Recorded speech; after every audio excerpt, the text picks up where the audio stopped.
And when I talk to brands, I really frame it in a simple way. I said, if you look at all of the top sellers for the search term that you are going to focus on, they all have built out listings. They all have videos. They all have A, B, C, D, and E, which only happen with a brand registry and a trademark name. Welcome to Top of Search with Robin and Abe, where we talk about e-commerce, Amazon, and more. This is the Top of Search podcast. I'm Robin, and this is Abe. And today we're talking about brand registry, which is something that is uniquely Amazon, but really, really important for a lot of different ways. So we're going to start with what exactly is brand registry. And in order to have brand registry, you have to have either a live or pending trademark. And it's basically what Amazon is using to say, is this a real brand? Is this not a real brand? It's kind of like the Abracadabra of the Amazon world. It opens up all of these doors. So if you play video games, it's all of the Easter eggs. And so we want to talk a little bit about what brand registry does and even what it doesn't do, so that you can be best prepared and know how important it is to get brand registry before you even create your first listing. Abe, did you want to start off with a couple of things that brand registry does? Let's take that half a step back. So basically, brand registry tells Amazon that you have a legitimate and existing trademarked brand. It used to be in the Wild West old days of Amazon. Amazon did not really care about a brand being officially connected to a listing. Anybody could write that they're selling Burberry just by typing Burberry in the brand list when you create a listing. And what ended up happening was that was fine when Amazon had thousands of listings. That was fine when Amazon had tens of thousands of listings.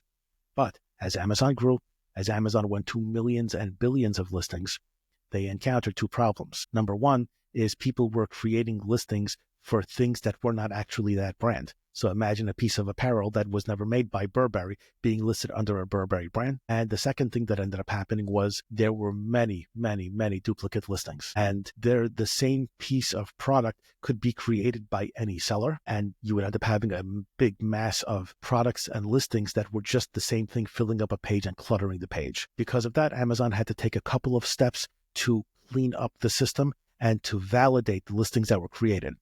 First thing they did was brand registry. The second thing they did was enforce the existence and the correctness of UPCs. UPCs is a whole different conversation, but when it comes to brand registry, they basically want to know that a brand is legitimate, it is registered with the U.S. Trade Office, and that it is registered to you, the U.S. Trade Office. So once you can confirm all those things, Amazon unlocks a whole bunch of features. And number two, Amazon gives you a bunch of protections that are connected to you being the owner of the thing. So that's sort of what it is. It's why they care about it. Now, in terms of how to get it, that's probably step 1.5.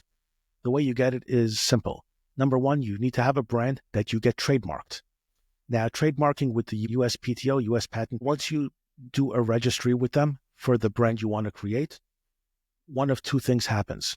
Either you wait 6 months plus for the trade office to confirm that nobody owns it and that you can have it, or you can use a special law firm that has been confirmed by Amazon to do that first step. And in either case, either after you waited 6 months and got a confirmation, or if you're using one of those law firms, you can go to Amazon and say, hey, I've got this trademark, I've got this brand, please register to me.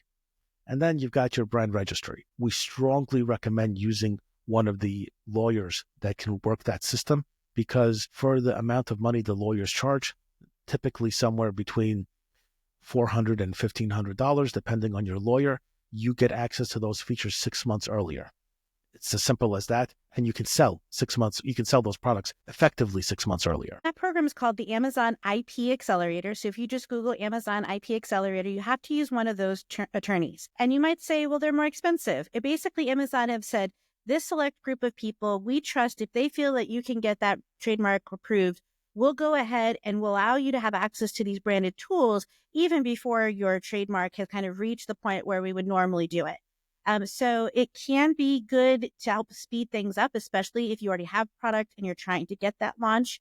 If you have more time, then you can go through the traditional route. Your trademark has to be in live or pending in order for you to apply without the Amazon IP Accelerator. Yeah. Also keep in mind that in addition to the cost of the lawyer, there are, of course, the filing fees that the government wants from you. One thing that I think is good for us to touch on too is in trademark law, you can apply for a patent. You have to select a category. So you might get a trademark in clothing, but also in accessories. For Amazon, for brand registry, if you're only doing the trademark for brand registry, you don't need to get it in multiple categories. Once you have brand registry, you're brand registered for all categories. So if you want to apply for those other categories, that's okay. But it's not necessary if your sole goal is to get access to the tools of brand registry. It is actually possible to create a listing on Amazon without having a brand registered with them. You can pick other brand, or you can pick generic, or you can actually list a brand without having it be registered, just it's unprotected. And in all of those cases, it doesn't cost you anything to do those things. So you are actually getting on Amazon, getting your listing on Amazon without having done the work of protecting yourself. Now, that sounds good for somebody that wants to dip their toe in the water. The problem is that if things go well, you are really, really exposed. And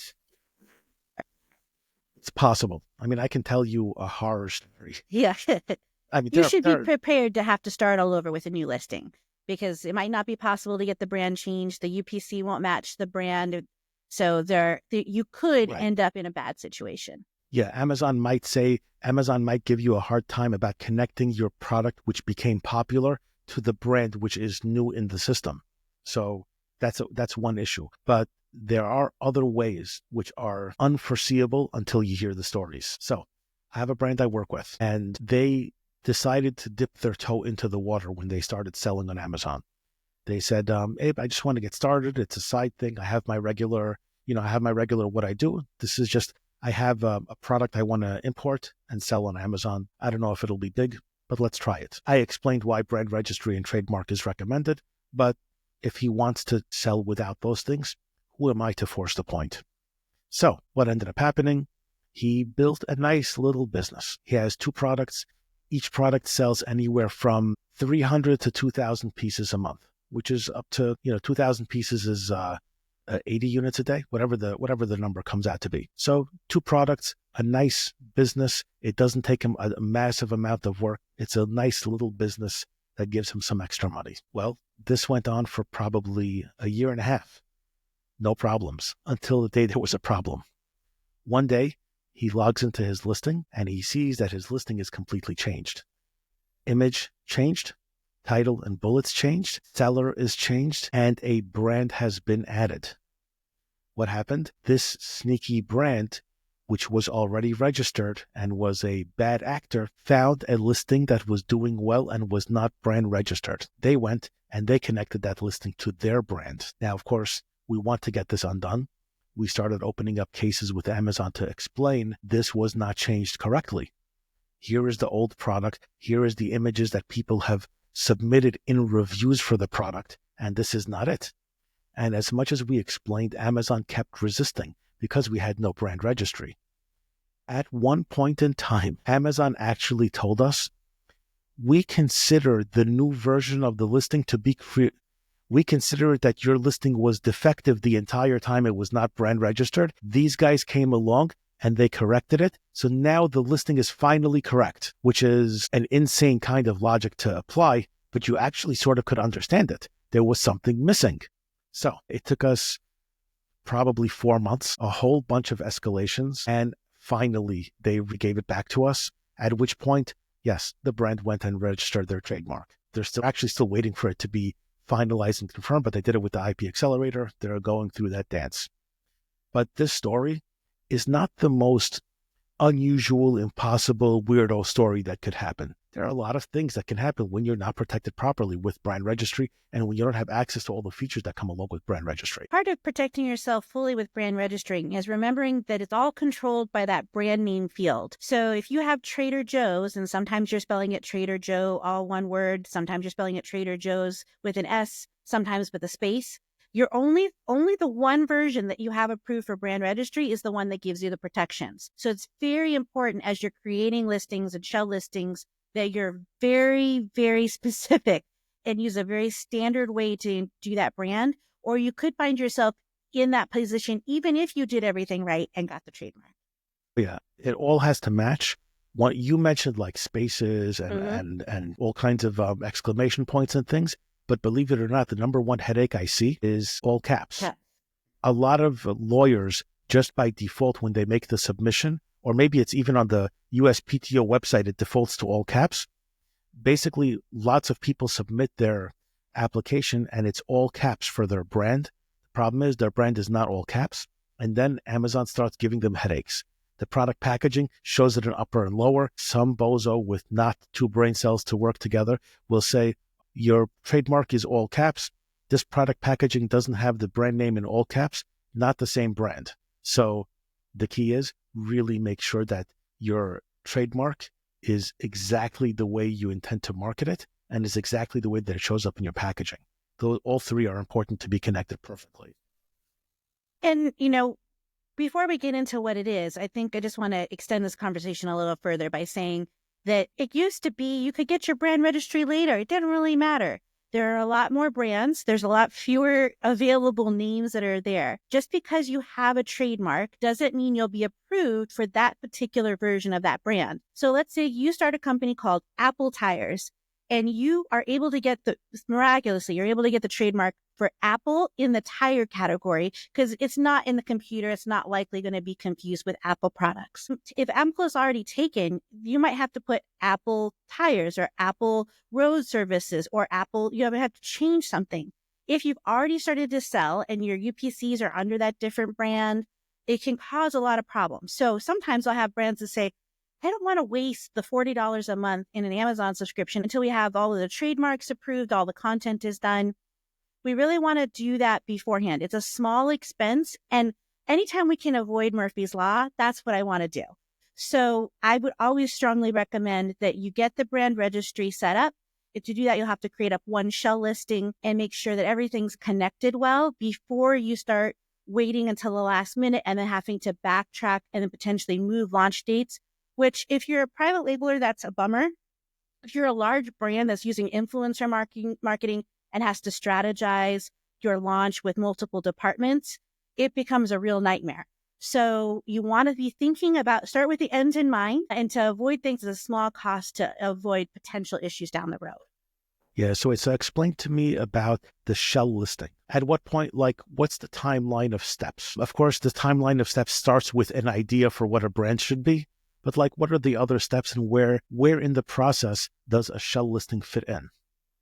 So usually after they've gotten their test, they are getting ready to place the order, but before we've printed the packaging with the UPC, because we're going to do a whole other thing on UPCs, but creating the shell listing makes sure that there's not going to be an issue with the UPC. And you might say, well, I'm a big brand. That won't affect me. We've had this happen to big brands. In fact, some of our bigger UPC issues have happened with some of our larger brands. I think that is, you don't have to wait until you're ready to launch, and you don't have to do it, when you have a concept of a plan. It can be a lot further, kind of in the middle of the road. But I would say before you finalize any content, before you send anything, obviously before you send anything into Amazon, but I kind of would prefer if we at least have brand registry set for that brand. And even if it's a shell listing for a different product or like a skeleton product that we're not really going to use, then just making sure that the brand registry is connected so we can make sure that everything is uniform as we create those flat files to upload. So step 1, have an idea for a brand. Step 2, put the application in with the USPTO. At the same time you do that, get the confirmation from the IP Accelerator attorney, if you're using them, that this is okay to use. Step 3, file the application with Amazon Brand Registry and get that brand registry approved. Step 4, create a listing based off of the approved brand registry approval. I don't know if I should have said approval twice, but yes. Create a shell listing based off of the approved brand in the Amazon system. And then from there, go on with your production, go on with your fully built out listing, go out with all of that. But yeah, that shell listing is to test that everything happened properly when it came to that brand registry process, right? Yeah. And if you're not Amazon native seller, a shell listing, there's kind of this honeymoon period that people argue about it. But there's an idea that, when you first launch, you want to make sure you launch as strong as possible. So Amazon sees that your product conversion works well. So rather than making your product live and then having it be kind of dead for 2 weeks while inventory is sent in or you're finalizing things, you create kind of the skeleton of the listing with a future launch date. So it will launch in the future. So it's not active. If you were to look it up on Amazon, it would show you a dog page. But it's just kind of like to hold the space. And really anybody with experience launching anything is going to use those shell listings and launches because it's just part of like the best practices within the space. Perfect. Yep. So now we have our shell listing. We have our trademark in place. We have our brand registry in place. We have our shell listing in place. Now, what can we do with this brand registry? What does it open for us? Number one, it opens up a few ad types that are not available if you don't have brand registry. It opens up sponsored brand. It opens up sponsored display, etc., which are not available to you otherwise. There are hacks. Put those on the side. They are hacks. But properly used, some additional ad types are opened up for you. Also, in addition to that, additional content is available to you. A+ content, which is all of the graphical things that are below the top of the page. All of that requires brand registry. Otherwise, you'll have a description that's just a bunch of words and is not appealing. You need A+ for sure. You need it for A+, for premium A+. And in addition to that, Robin, what other benefits do we get from our registered trademarked brand? So A+ and premium A+, we'll probably do a whole episode on the different kinds of A+. But if you're a brand that needs a video in order to really sell your product, then you're going to want premium A+. It makes it more like a website versus just a couple of static modules. A+ in general will increase your conversion rate 7 to 10%, your conversion rate, not your overall sales. So I tell brands it's a way to make sure that you are able to fully explain your brand authority and push people off the fence. But we want to have created before you send your products in, but you won't be able to apply to have it go live until your product is live on the platform. So A+ content and your store page would be launched slightly after your first product launches. And that brings us into the next one, which is store page. And depending on your brand and how you're advertising, the store page might get a little or a lot of traffic. So if you're driving a lot of your ad traffic to stores, it can be a really great place to get additional traffic. There's a lot of analytics that are provided for stores, and they can be great for product discovery for people who want to stay within your brand family.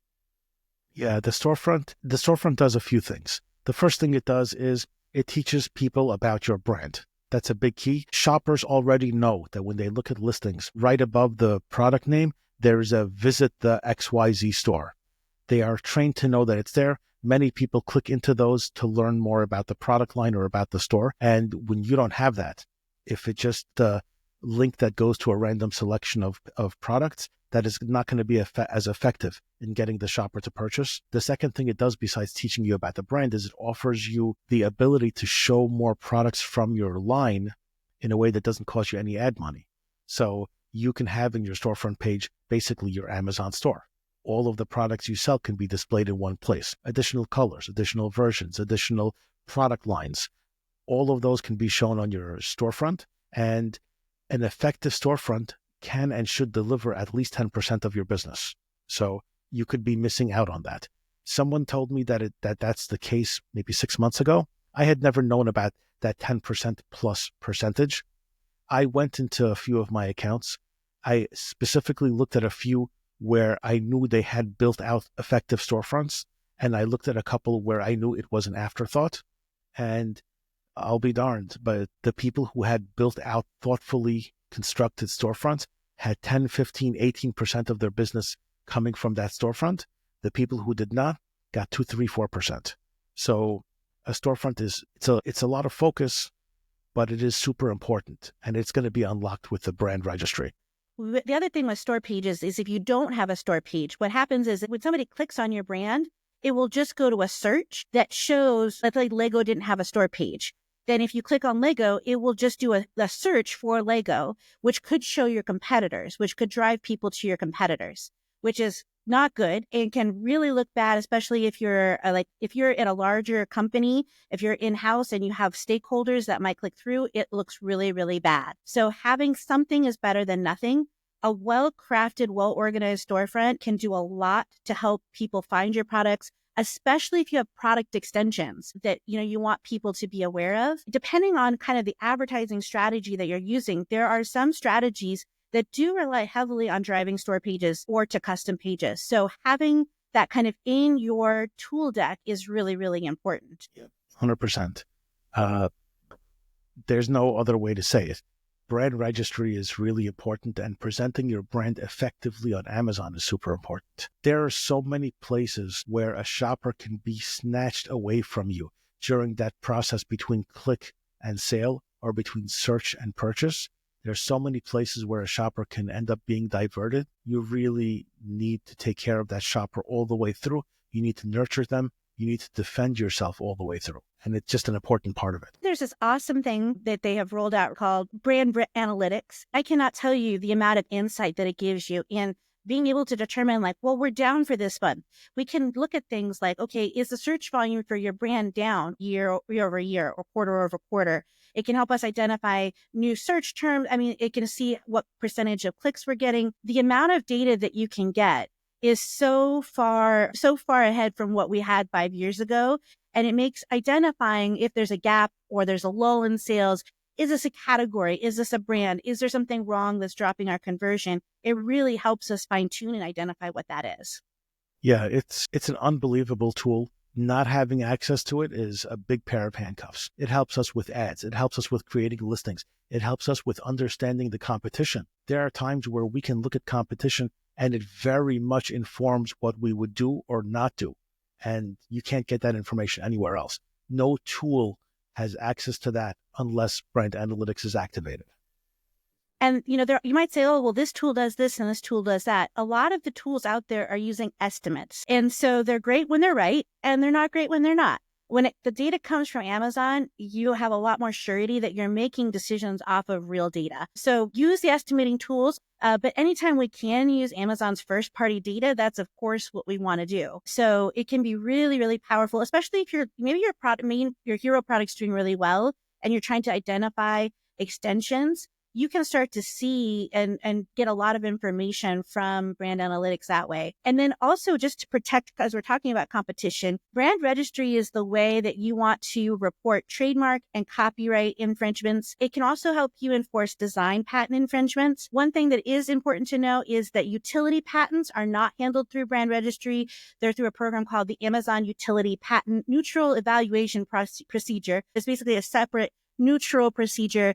So utility patents are handled separately, but you would handle all of those trademark issues through brand registry. And it's important that we don't file complaints that we're not sure are going to win or reasonably sure we're going to win, because if they see you're filing a lot of claims that are being rejected, they can take away your ability to file completely. But more importantly, if you decide you need transparency or Project Zero or something else along those lines, they look at that data in part of that application. So it's something to really consider. But having the brands that we see that are successful over a long period of time are proactively protecting their IP right from the start. Yep. I couldn't have said it better myself. I definitely couldn't have said the name of that department myself. I struggled even reading it, but yeah, try and say that 3 times fast. I don't know who came up with it, but they definitely were in a bad mood when they came up with it because they knew everybody would have to say it afterwards forever. And then, the other big thing, so we have like several companies that are like OTC medications or food items. It's really important for those brands to be able to lock down people saying, hey, this cures cancer, or hey, this is gluten-free when it's not. So having that brand registry keeps other people from being able to change listings. Now, I say that with the caveat that sometimes that doesn't work and sometimes people are able to change it through one way or another, but that's the way it's supposed to work, is that you're supposed to have that lockdown. So anybody who's not in your brand registry should not be able to make those changes. The thing that we recommend to emerging brands that maybe don't have an existing website is to create a website. It doesn't have to be an e-commerce site. You can just do something simple like Wix, have your product images and your copy. And we want to have especially your product imagery and something that shows your UPCs on a website so that if you do need to prove that somebody is using your content without permission, you can show that this content very easily was created beforehand. I try to enter it into the Wayback Machine too. So we try to get it kind of being tracked a little bit so that you have something to show this was, ours. We had it first. So anything you can do to back that up definitely helps when it comes to IP claims. Yeah. My favorite word in this situation is authority. Yes. So that page becomes a page of authority, and it becomes a reference for proving that you existed before. And yeah, it literally doesn't have to cost anything. There are sites that host for free and for $5, and it is just a simple thing to do that doesn't take a long time. It can be very roughly done, but it's got to have those pictures. It's got to have those titles and that brand. And there are some categories where UPCs aren't really readily used for every SKU. And for those specific categories, if you want what's called a GTIN exemption, which is basically the ability to create a listing without a UPC, Brand Registry is really kind of the access to be able to create that. So if you are looking to create products without UPCs, you want to make sure you're using Brand Registry. And then it's even more important that you fill out all available structured data to make sure that you're protecting your listing as well. Yeah, that's pretty straightforward. Not so much to add or tag onto that. Just make sure you do it properly and make sure you're protecting yourself. Now, that said, don't use that GTIN exemption to get out of the requirement for Brand Registry. That leads to the issue I described earlier. It really should be a use of last resort. It should not be the way out. So you would want to use that where it really makes sense to use that. We have a client that has 10,000 SKUs. They're only about 40 parents, I think. So a UPC for all of those isn't necessarily realistic. So for them, GTIN exemptions work really well. But if it calls for a UPC, you want to use a UPC. As with all things, people will talk about it on LinkedIn and that loophole will close. And Amazon will always look at it like, well, you're the dumb that didn't follow the policy and used the loophole. So they don't have a lot of compassion. LinkedIn is not an authority. Your janky Wix page is much more of an authority than anything on LinkedIn. Yes. So it's always a reminder, just because somebody else is doing it doesn't mean that it's okay to do, or even somebody's teaching doesn't mean. So make sure you're always, trust but verify, go look at the terms of service or find somebody who can help you look at the terms of service. Should we talk about what I think the big myth that people come into Brand Registry and they think it's going to solve that it doesn't solve? Yes, please. Tell us what people think Brand Registry will solve that it cannot help with. So Brand Registry will not allow you to keep unauthorized sellers off your listing. You won't be able to gate your listing. You're not going to be able to remove people that are violating your map. Amazon specifically states in that reporting an infringement document that they do not want to be involved in distribution things. So that really comes to handling those off Amazon with really good intellectual property lawyers, especially with MAP and MSRP and reseller agreements. It's always good to retain an attorney and not just copy a form or another person's thing, because you need to be careful about price fixing and making sure that those policies are enforced correctly so you don't get yourself into legal trouble. But you cannot use Brand Registry to control who sells your product. If somebody got your goods on their authentic goods, they are able to sell on the platform. It's all a community platform. That's one thing that is important to know, because sometimes even in the name, it sounds like I'm registering the authority for my brand, but that's not really what it does. Exactly. No, it does a lot. It does not do everything.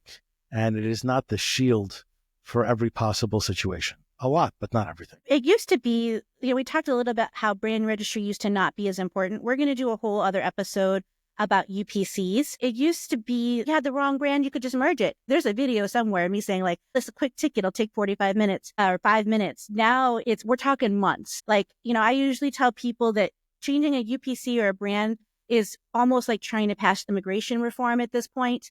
It might be possible, but it's going to take a lot of work and a lot of persistence. So we want to start off right. And the other thing is that because that brand is locked, and this has been impacting resellers a lot, is once it's locked, let's say you created the listing and now Amazon has a new requirement for compliance where they want you to make sure you have this in an image, or you can't say that particular word. If you're not added as a user to Brand Registry, you're not going to be able to make the changes you need in order to get this listing unsuppressed. So it is really important for that reason. And because we need to make sure that the UPCs match. This is especially important if you have a parent company and then you have like children brands. So we have a company that is based outside of the US. They're a really large brand sold in every grocery store, and they have a parent brand and subsidiary brands. And so sorting all of that out before you create your listings or before you have your UPCs printed, if possible, really will save you a lot of headaches.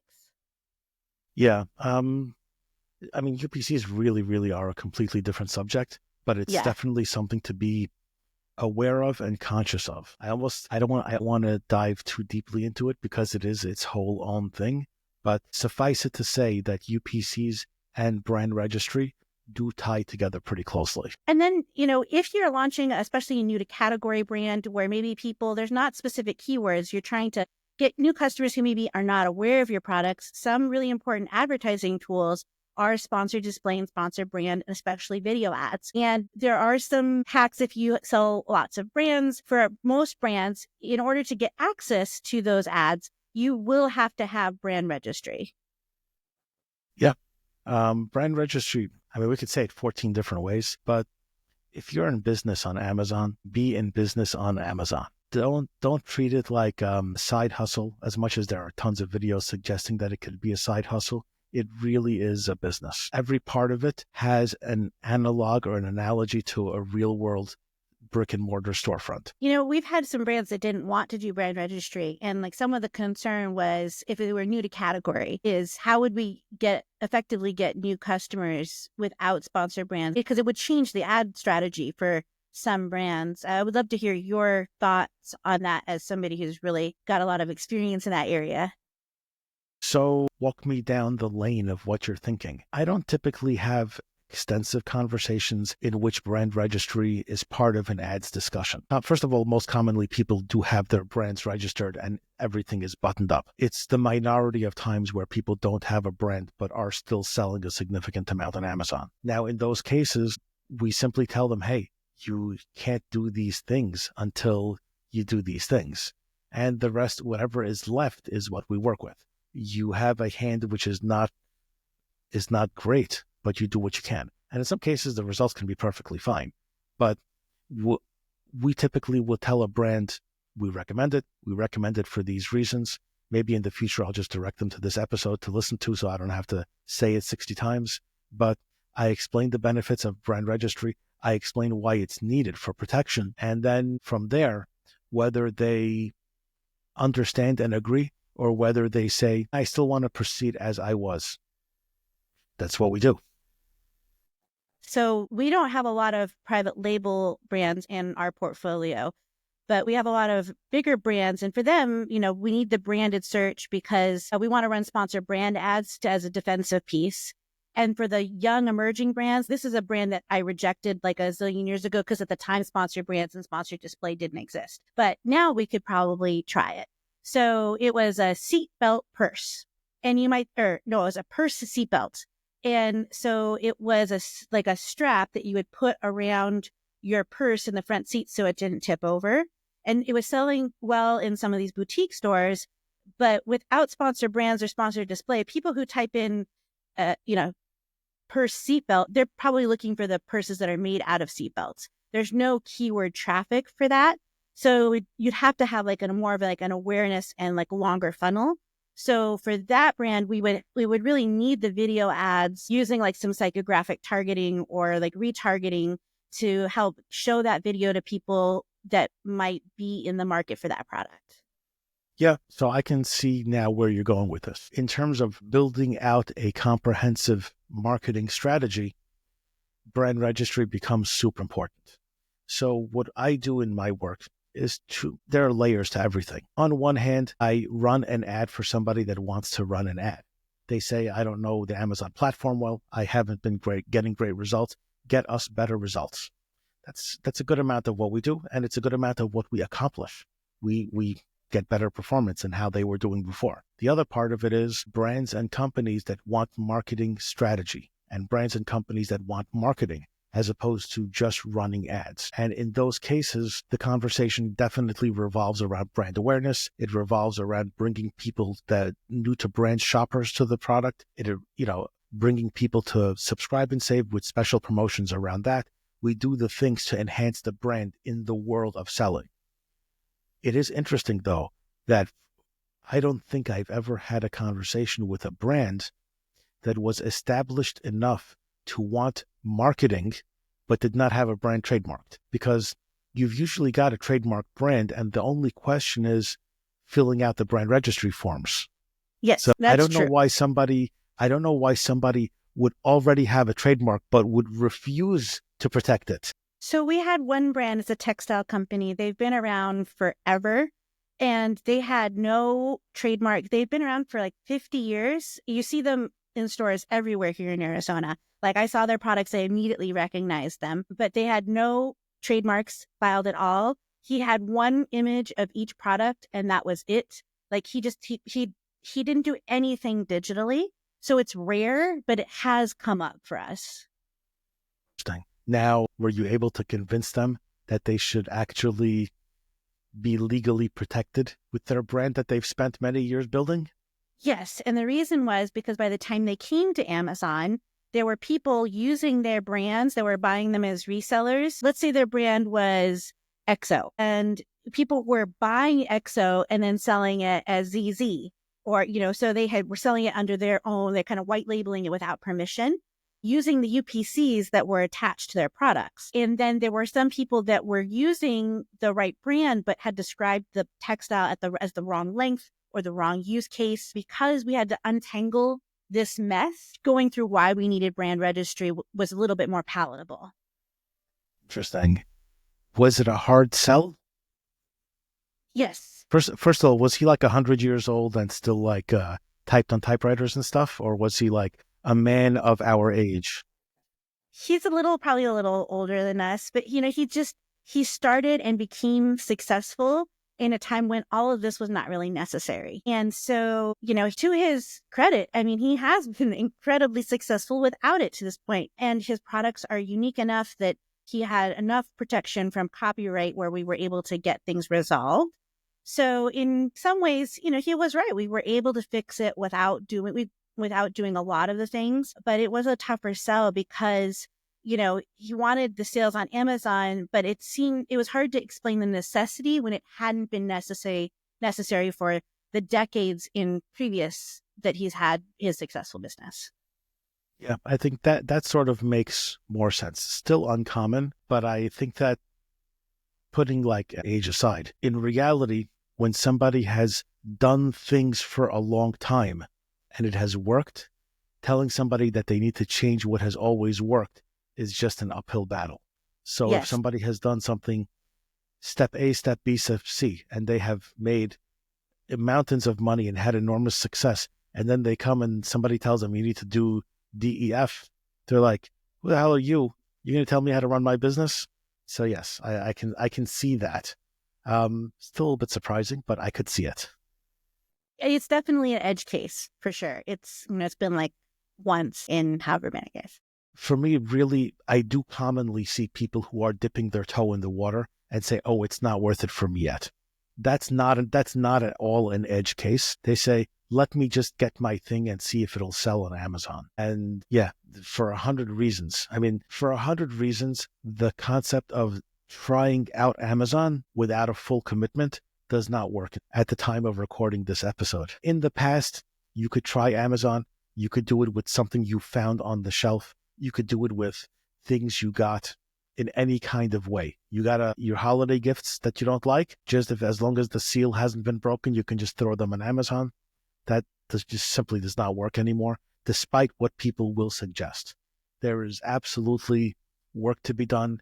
Amazon's got rules, and Amazon requires you to follow those rules. And brand registry has opened up like some of the most amazing, most powerful tools that are available on the marketplace. A+ content, and some of the new things that new modules that they've rolled out for A+ content, brand analytics, store pages. I mean, these are things that really have evolved the marketplace in so many ways to be such a much more mature and robust platform. I know it's like beyond the nerd to say like brand registry gets me excited, but all of the things that brand registry offer is really exciting. Yeah, I in the list of things that get me excited, it's probably higher on your list than on mine, probably fair to say. However, having said that, yeah, I look at it as the same essential thing that needs to be there. It really is a building block. And when I talk to brands, I really frame it in a simple way. I said, if you look at all of the top sellers for the search term that you are going to focus on, they all have built out listings. They all have videos. They all have A, B, C, D, and E, which only happen with a brand registry and a trademark name. If you are going to go on Amazon and you are going to look worse than them, don't even bother. That's it. You have to be at least as good as the competition, and if not better. Put aside better. You have to be at least as good as the competition, and that's it. If you're not going to be as good as the competition, you will not sell anything. A simple enough concept for people to understand. I hope that this has been helpful. I hope that you've been able to learn something new about brand registry. This has been another episode of the Top of Search podcast, and we'll see you next week. See you later, everybody. Thanks for listening to the Top of Search podcast. Have a burning question you would like answered or a topic you would like featured in a future episode? You can submit it at topofsearchshow.com. If you love the episode, subscribe and leave a review. Each month, we'll be selecting one reviewer to win a one-on-one call with your choice of Abe or Robin. Winners will be announced at the end of the first episode of every month.